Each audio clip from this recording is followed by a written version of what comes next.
of 30%. All right, I wanted to get to this story because it's really weird.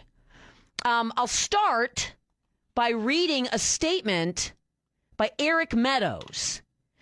Eric Meadows is a school board candidate in Kenosha.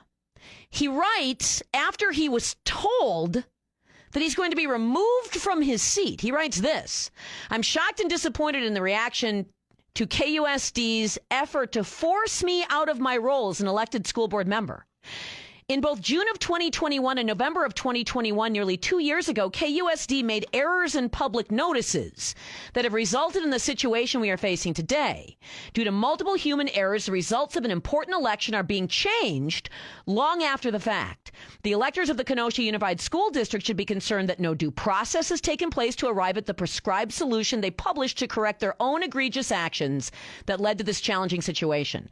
To my knowledge, there was not a vote taken by members of the Wisconsin Elections Commission nor by the Kenosha Unified School Board on how to proceed in a way that not only best follows the law, but also, most importantly, prioritizes the intent of the voters.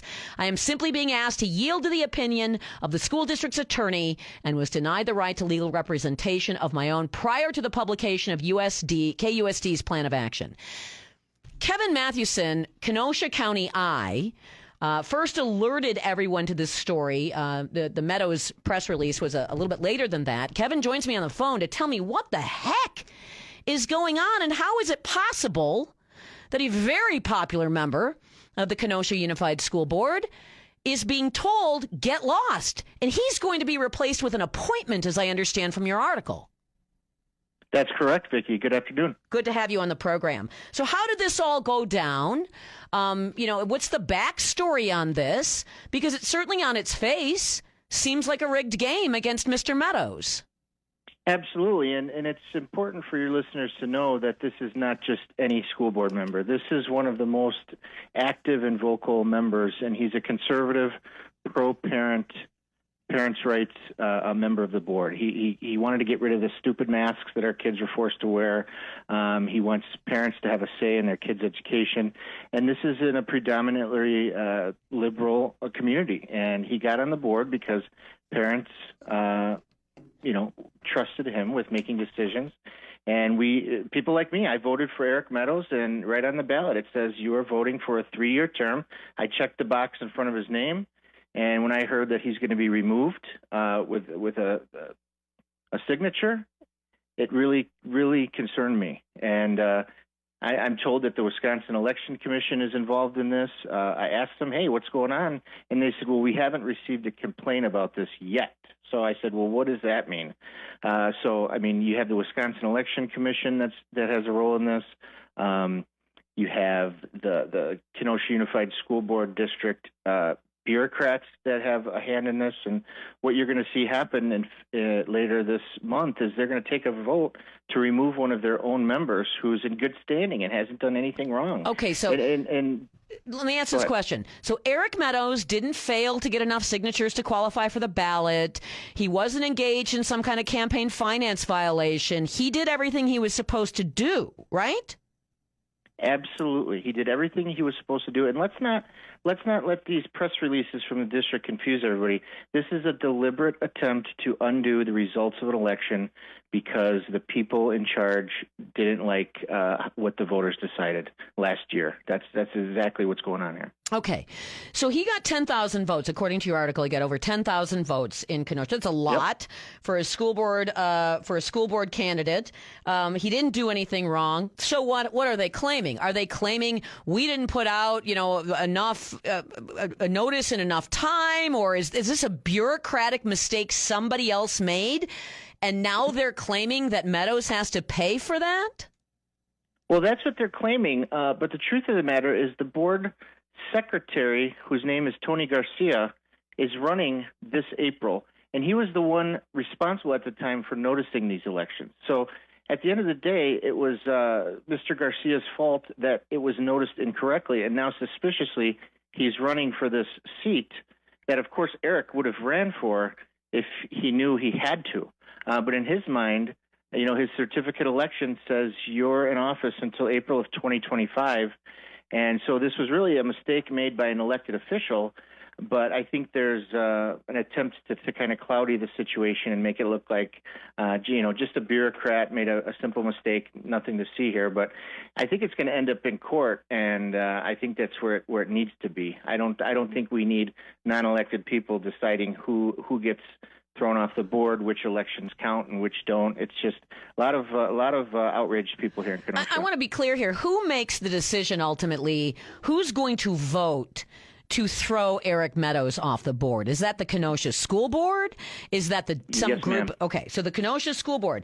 And forgive me, is the Kenosha School Board largely conservative? Or is it largely liberal, and KEA controls it? Very much liberal. Very much liberal. So I think you might have 3 conservatives and the rest are liberal and openly liberal. You ask them, they'll tell you they're a card-carrying Democrat, and they have no remorse for saying such. Does the Wisconsin Elections Commission have authority here? Right now, there has been no decision made by Wisconsin Elections Commission. There's been no advice from what you can gather, given at least that has been made public by the Wisconsin Elections Commission. They're the ones who are supposed to manage the bureaucracy of elections. And so what are they saying about this? Have you gotten any? Has the district gotten any advice, any kind of legal opinion from WEC? So, yeah. WEC is telling the district Eric's election was invalid. Wow. Mr. Meadows needs to be kicked off. But the only body with the authority to do that is the board itself. So the board president, Yolanda Adams, she's a Democrat, and she's joined by 5 other Democrats. So there's 2 conservatives and 5 Democrats. So there's no surprise how this vote is going to go. Right. So I think you'll have maybe 1 or 2 supporters. And even if he's appointed to this vacancy, he's still going to be a year short of his what we sent him. Us voters, we sent him there for 3 years. Even if he's reappointed, that'll only be another year. He'll still be a year short. I mean, imagine the outrage if this was a Democrat, the President of the United States, a governor. It wouldn't be allowed to happen. But since it's a conservative, everyone's just like, it's a little mistake, big deal. We'll just remove him, no harm, no foul. But and that's but they're not even saying we're going to remove him and then reappoint him. They're not even saying that. They're saying we're going to remove him and then we're going to appoint somebody else is what it sounds like they're saying. Absolutely. And that process is anybody who's interested applies, and then all 5 members vote. All 7 members vote. Has Mr. Meadows obtained legal representation? Does he have assistance from, the Wisconsin Institute for Law and Liberty? They're a good group. Has anyone reached out? Has he suggested that he's going to take this to the actual end? I can tell you that there's a lot of folks here in Kenosha that are pledging financial support for legal representation. There's strong conservatives here in this county, and I'll tell you right now, they're not going to let this go without a fight. So yes, there's a process in motion right now to get him a lawyer. Unfortunately, lawyers for nonprofits like WILL, they cannot legally represent an elected official pro bono. So we're going to have to find a different attorney. Well, yeah. or maybe you can pay the will attorneys because they're really good. They sure are. So one way or another, the conservatives, including me in this county, we're not going down without a fight because that's our representative that we elected to the school board. And I don't think this is outrageous. I've never heard anything like this in my life. I haven't either. I mean, having Mr. Tony Garcia is who we're talking about here make a mistake. And now a bureaucratic mistake on a notice, and now the result is the biggest conservative on the school board has to lose his seat, and then Garcia wants to run for the school board. Absolutely. So there'll be three people on the ballot in April, and only one of them will prevail, and then shortly after there's going to be an appointment made by either 5 or 6 liberals on a 7-member board. Truly amazing. You want to talk about election denial. You want to talk about,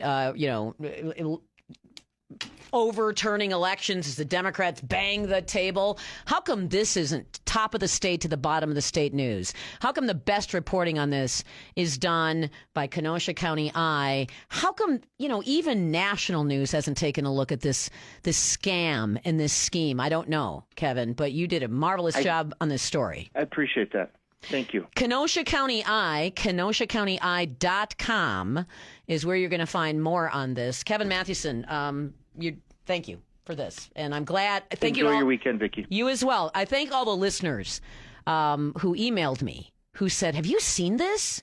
Have you seen this? This is outrageous. And so I appreciate that, because I might not have seen this story. I did see, although I did get Kevin's email on this story from Kenosha County Eye. So I am almost out of time in this segment. If you listen after the top of the hour, you're going to have another keyword to win $1,000 in that contest, the nationwide cold hard cash contest. The word has expired for the 2 o'clock